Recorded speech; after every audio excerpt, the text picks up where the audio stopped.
تشریف لائے.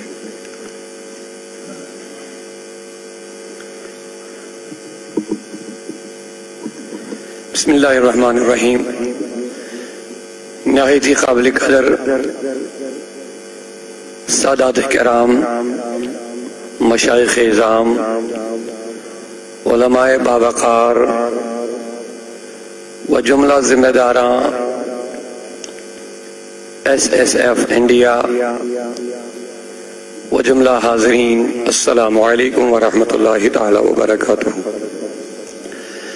نحمدہ ونصلی ونسلم علی رسولہ الکریم. اما بعد فاعوذ باللہ من الشیطان الرجیم. بسم اللہ الرحمن الرحیم.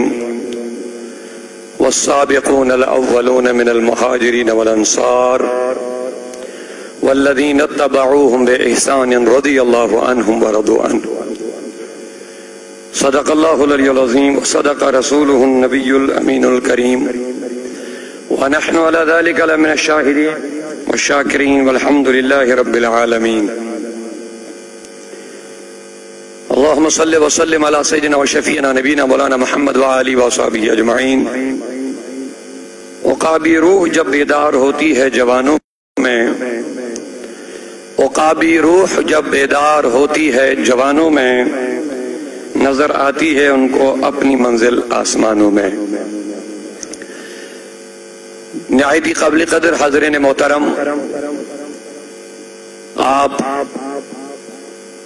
ابھی ہمارے قبلہ محترم سید خلیل ابراہیم مدظل العلی کا ایک پرمغز مختصر اور جامع بیان سماعت کر رہے تھے. زیادہ وقت نہ لیتے ہوئے سب سے پہلے میں شکریہ ادا کرتا ہوں SSF کا، جنہوں نے اس عظیم الشان پروگرام کے موقع پر مجھ ناچیز کو یاد کیا جموں کشمیر کی طرف سے.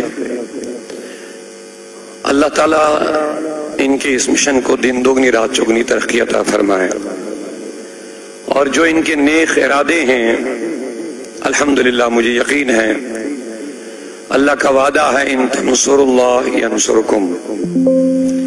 تم اللہ کے دین کے مددگار بنو، اللہ تبارک و تعالی تمہارا مددگار بنے گا. SSF ایک ایسی تنظیم ہے، مجھے پیارے آقا صلی اللہ علیہ وسلم کی سیرت طیبہ طاہرہ جب یاد آتی ہے تو حضور صلی اللہ علیہ وسلم کی زندگی مکمل ضابط حیات ہے. اللہ تبارک و تعالیٰ نے ہمیں ایسا پیغمبر عطا فرمایا جو ایک انسان کی زندگی کے ہر شعبے کے لیے رہبری اور رہنمائی ہے. ہمارا دین مکمل ہے، اور مکمل کے معنی زندگی کا ہر شعبہ. ایسا نہیں کہ اسلام اور قرآن اور مصطفیٰ صلی اللہ علیہ وسلم نے ہمیں صرف نماز سکھائی، بلکہ پیارے آقا نے ہمیں مسجد کے اندر جا کر کے اللہم انی اسألک اللہم افتح لی ابواب رحمتک بھی سکھایا، اور مسجد سے باہر نکل کر کے اللہم انی اسألک من فضلک بھی سکھایا. کہنے کا مطلب یہ ہے اگر ہم مسجد میں جائے تو رحمت مانگے، یہ تو سمجھ میں آتا ہے، لیکن مسجد سے باہر جب مومن نکلتا ہے پھر بھی اللہ سے فضل مانگتا ہے. تو اس کا مطلب یہ ہے کہ مومن مسجد کے اندر رہے، اللہ سے جڑا رہے، اور مسجد کے باہر رہے، ہی سے جڑا رہے.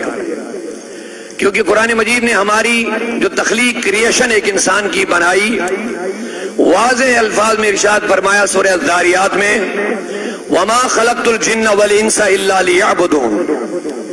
میں نے جن اور انسان کو پیدا نہیں کیا مگر صرف اپنی عبادت کے لیے پیدا کیا ہے، اپنی بندگی کے لیے پیدا کیا ہے. تو کسی فارسی شاعر نے کیا خوب ارشاد فرمایا، زندگی آمد برائے بندگی، زندگی آمد برائے بندگی، زندگی بے بندگی شرمندگی. اب میں وہ بات دہرانا چاہوں گا، پیارے آقا صلی اللہ علیہ وسلم جو ہمیں ملے ہیں، اللہ تبارک و تعالیٰ نے ان کے بارے میں ارشاد فرمایا لَقَدْ كَانَ لَكُمْ فِي رَسُولِ اللَّهِ أُسْوَةٌ حَسَنَةٌ. اے میرے بندو، تمہارے لیے زندگی گزارنے کا بہترین نمونہ رسول اللہ کی ذات مبارکہ میں ہے. تمہارے لیے زندگی گزارنے کا بہترین نمونہ اسوہ حسنہ اللہ رب العزت نے قرار دیا. بہترین نمونہ، جس چیز کو اللہ بہتر قرار دے گا اس سے بہتر کوئی چیز نہیں ہو سکتی ہے. اور وہ بہتر کیا ہے؟ اللہ فرماتا وہ پیارے آقا صلی اللہ علیہ وسلم کی سیرت سب سے بہتر چیز ہے. اور کسی شاعر نے کیا خوب ارشاد فرمایا، غالباً حسن رضا خان علیہ رحمہ کا، تیری صورت تیری سیرت زمانے سے نرالی ہے. یا رسول اللہ تیری صورت تیری سیرت زمانے سے نرالی ہے. آقا تیری ہر ہر ادا پیارے دلیل بے مثالی ہے. تیری ہر ہر ادا پیارے دلیل بے مثالی ہے. اور اقبال صاحب نے کیا خوب فرمایا، تاریخ اگر ڈھونڈے گی ثانی محمد. میں نے وہ جملہ کہہ دیا بیچ میں، اسلام نے ہمیں صرف مسجد میں جانا نہیں سکھایا.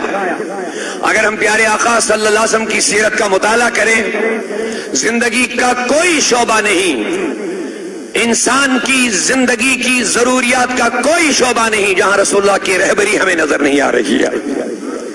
قرآن مکمل دین ہمیں اسلام عطا فرما رہا ہے، ہمیں مکمل زندگی عطا کرتا ہے. ایسا نہیں کہ اسلام ہمیں صرف نمازیں، روزے، زکوٰۃ اور خانہ کعبہ کا طواف سکھا رہا ہے، بلکہ پیارے آقا ہمیں مسجد میں بھی نظر آ رہے ہیں، میدان جنگ میں بھی نظر آ رہے ہیں. پیارے آقا صلی اللہ علیہ وسلم ہمیں خانہ کعبہ کا طواف کرتے ہوئے بھی نظر آ رہے ہیں، اور غریبوں، یتیموں، محتاجوں کی مدد کرتے ہوئے بھی نظر آ رہے ہیں. اور میرے آقا صلی اللہ علیہ وسلم جہاں اپنے اہل و عیال میں فاطمہ الزہرا، حسنین کریمین یا ازواج مطہرات کی موجودگی میں جو زندگی گزار رہے ہیں، وہاں پیارے آقا بیواؤں اور غریبوں اور محتاجوں کا بوجھ اپنے کندھوں پر اٹھاتے ہوئے بھی نظر آ رہے ہیں. لہذا اگر ہم حضور کی سیرت کا مطالعہ کریں تو کیا خوب ارشاد فرمایا، تاریخ اگر ڈھونڈے گی ثانی محمد. تاریخ اگر ڈھونڈے گی ثانی محمد. ثانی تو بڑی چیز ہے، سایہ نہ ملے گا.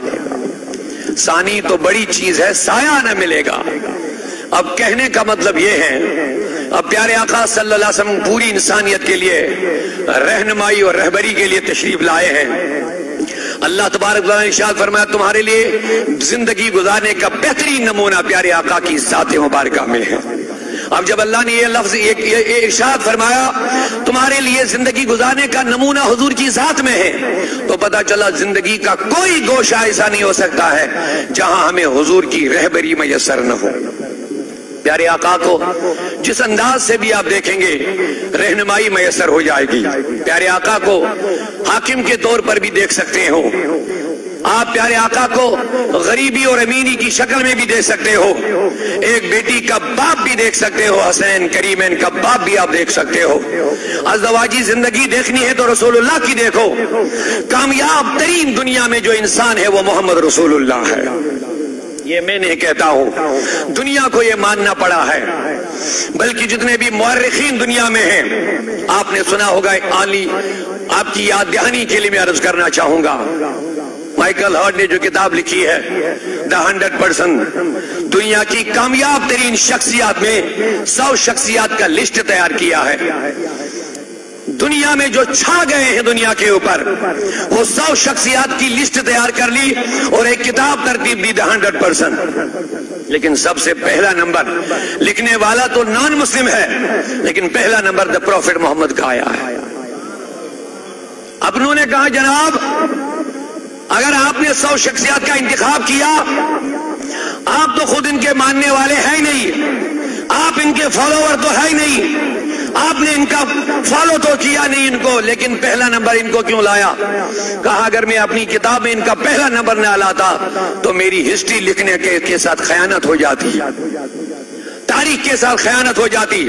لوگوں نے کہا کیوں؟ کہا میں نے جو 100 شخصیات کا مطالعہ کیا 99 شخصیات کا جب میں نے مطالعہ کیا، ان میں سے ہر ایک شخص میں نے دیکھا ماں سے جب پیدا ہوا، تھوڑا بالغ ہو گیا، والدین نے کسی مدرسے میں ڈالا، اسکول میں ڈالا، کالج میں گیا، یونیورسٹی میں گیا، اور کسی استاد کے سامنے بیٹھ کر کے انہوں نے پہلے سیکھا پھر سکھایا، پہلے کسی کے پاس پڑھا پھر پڑھایا، پہلے کسی کے پاس دنیا میں حاصل کیا پھر لوگوں تک پہنچایا۔ لیکن ان 100 شخصیات میں مجھے صرف ایک شخص ایسا نظر آیا جس نے دنیا میں کسی سے پڑھا نہیں لیکن دنیا کو پڑھا دیا ہے۔ کسی کے پاس نہیں پڑھا، لیکن اب پڑھا کہاں سے؟ جب پڑھا نہیں تو پڑھایا کیسے؟ اللہ کہتا ہے الرحمن علم القرآن، رحمان نے اپنے حبیب کو قرآن سکھایا۔ تو کسی شاعر نے بڑا پیارا شعر ارشاد فرمایا، کہتے انداز حسینوں کو سکھائے نہیں جاتے، انداز حسینوں کو سکھائے نہیں جاتے، امی لقبی ہے پڑھائے نہیں جاتے، امی لقبی ہے پڑھائے نہیں جاتے۔ اللہ نے اپنے حبیب کو امی کہہ دیا قرآن میں۔ اب امی کی میننگ ہم نکالیں گے تو کتاب کے حساب سے ان پڑھ، الٹریٹ، لیکن جب ہم یہی لفظ حضور کے بارے میں کہتے ہیں، اللہ کہتا امی کسی اور کے لیے کمی تو ہو سکتی ہے لیکن میرے پیارے حبیب کے لیے کمی نہیں، یہ میرے حبیب کا کمال ہے۔ حضور کا امی ہونا کمال ہے۔ کیوں؟ کیونکہ دنیا میں کوئی استاد نہیں ہے اب جس کو اللہ نے خود پڑھایا ہوگا، جس کو اللہ نے خود سکھایا ہوگا، جس کو اللہ نے خود سمجھایا ہوگا۔ اب آپ خود بتائیے اس کی تعلیم کتنی اعلیٰ ہوگی، اس کی تربیت کتنی اعلیٰ ہوگی، اس کا پیغام کتنا وسیع ہوگا۔ اسی لیے اللہ نے کہہ دیا لوگوں اگر تم کامیابی چاہتے ہو تو رسول اللہ کے قدموں میں آ جاؤ، دنیا میں بھی کامیاب ہو جاؤ گے، آخرت میں بھی کامیاب ہو جاؤ۔ ڈاکٹر اقبال نے کیا خوب کہہ دیا، کی محمد سے وفات ہونے تو ہم تیرے ہیں۔ اب دیکھیے دو لوگ دنیا پہ مرتے ہیں لیکن اقبال نے یہ نہیں کہا کہ محمد سے وفات ہونے تو یہ دنیا تیری ہے، کیونکہ دنیا کو رب نے کہا الدنیا متاع قلیل، یہ قلیل ہے، کم ہے، چھوٹا ہے، لیکن جو مصطفیٰ کا سچا وفادار بنتا ہے اللہ کہتا ہے دنیا اس کے انعام میں بڑی چیز نہیں ہے، دنیا بہت چھوٹی ہے۔ میں نے کہا مولا پھر مصطفیٰ کے غلام جو سچا وفادار ہوتا ہے جب اس نے کامیابی حاصل کی، اللہ کہتا فاز فوزا عظیما، اس کو بڑی کامیابی ملی۔ اگر بڑی کامیابی ملی تو بڑی کامیابی کے لیے بڑا انعام بھی ہونا چاہیے، لیکن دنیا کو رب نے قلیل کہہ دیا، کم کہہ دیا، لہذا جو مصطفیٰ کا سچا وفادار بن گیا اس کو بڑی کامیابی ملی، اس کو انعام میں دنیا دینا یہ ناانصافی ہے، یہ انصاف نہیں ہے۔ میں نے کہا اقبال پھر اس سچے اچھے سچے وفادار مصطفیٰ کے لیے جس کو بڑی کامیابی ملی غلامی مصطفیٰ میں، اب کا اس کامیابی کے بدلے میں انعام کیا ملے گا؟ تو اقبال کہتا کہ محمد سے وفات ہونے ہم تیرے ہیں۔ اللہ کہتا جب تم نے رسول کی سچی وفاداری کی دنیا تیری نہیں ہے، ہم تیرے ہیں، اللہ ہی تیرا ہے، اللہ ہی تیرا، یہ جہاں چیز ہے کیا لوح و قلم تیرے۔ اب بات لمبی ہو جائے گی، میں بس مختصر کرنا چاہوں گا۔ اللہ تبارک و تعالیٰ نے ہمیں مصطفیٰ عطا فرمایا، لیکن پیارے آقا نے فرمایا العلماء ورثۃ الانبیاء، علماء جو ہوتے ہیں یہ نبیوں کے وارث ہوتے ہیں۔ اب علماء کی ڈیوٹی کیا ہے؟ بس وہی ڈیوٹی جو پیارے مصطفیٰ کی ڈیوٹی ہے، ہر میدان میں کام کرنا، چاہے سیاسی ہو، معاشرتی ہو، سماجی ہو۔ اسلام نے ہمیں ایک ایک بات کی وضاحت فرما دی ہے، جہاں مصطفیٰ ہوں گے وہاں کوئی کمی نہیں ہے، جہاں آقا کریم کی ذات ہوگی وہاں انسان کی زندگی کے ہر شعبے میں حکومت کا معاملہ ہو، رعایا کا مسئلہ ہو، آپ کو ہر جگہ نظر آئیں گے۔ اب آگے بڑھیں گے، اگر مصطفیٰ کی ذات مبارک کی عملی تصویر دیکھنی ہے سیدنا ابو بکر صدیق کو دیکھنا پڑے گا، فاروق اعظم کو دیکھنا پڑے گا۔ عدل فاروق تمہیں مصطفیٰ کا عدل دکھائیں گے، فاروق حضرت صداقت صدیق کی صداقت تمہیں مصطفیٰ کا صدیق ہونا سمجھائیں گے، حضرت عثمان غنی کا حیا والا ہونا تمہیں مصطفیٰ کی حیا والی تعلیم سمجھ میں آ جائے گی، حیدر کرار کا علم و حکمت تمہیں مصطفیٰ کے علم و حکمت سمجھائیں گے۔ آگے بڑھیے، مصطفیٰ کا پیغام ہم گیر ہے، ہم جہد ہے، لہذا جتنے علماء دنیا میں آئے ہیں آپ دیکھیں گے ہر ایک نے اپنا اپنا فرض نبھایا، لیکن جہاں تک اس وقت میں آخری بات اس پر ختم کرنا چاہوں گا، ایس ایس ایف کے جھنڈے تلے جو ہم آئے ہیں، جہاں تک شیخ ابو بکر احمد مدظلہ العالی کی بات بات مجھے یاد آ گئی، بس اسی پر بات ختم ہوگی، میں وہاں تک بات ملاؤں گا۔ مصطفیٰ کامل و مکمل پیغام دے گئے ہیں، تو اللہ کا شکر ہے، نبی تو کوئی نہیں بن سکتا ہے، ایسا ہو ہی نہیں سکتا، لیکن رسول اللہ کے مصطفیٰ کی سیرت کے ترجمان تو دنیا میں بہت آئے ہیں، اور انہی ترجمانوں میں اس زمانے میں ایک بہت بڑے ترجمان مصطفیٰ رسول اللہ کی سیرت کے سب سے اعلیٰ اہم ترجمان ابو بکر احمد شیخ عمر احمد کی شکل میں ہمیں نظر آ رہا ہے۔ چاہے SSF آپ دیکھے، مرکز و ثقافت و سنیا دیکھے، ان کا کوئی بھی ادارہ دیکھے، ہر میدان میں ان کا پیغام ہوتا ہے۔ ہماری دعا ہے ان کی جو دینی اور ملی اور عوامی اور اصلاحی خدمات ہے، اللہ تعالیٰ قبول فرمائے اور اس میں اور زیادہ سے زیادہ ترقی عطا فرمائے۔ خوشی ہوتی ہے، میں جموں کشمیر کی طرف سے شیخ ابو بکر احمد مدظلہ العالی اور ان کی پوری ٹیم کو مبارکباد دینا چاہتا ہوں۔ جموں کشمیر کی طرف سے الحمدللہ وہاں بھی SSF اور باقی اداروں اسکولوں وغیرہ کا کام ہے، دین کا مکمل پیغام ہم تک پہنچتا ہے۔ اللہ تعالیٰ تاک دین و دنیا کی ترقی عطا فرمائے۔ استغفر اللہ تعالیٰ ربی من کل ذنب واتوب الیہ، السلام علیکم۔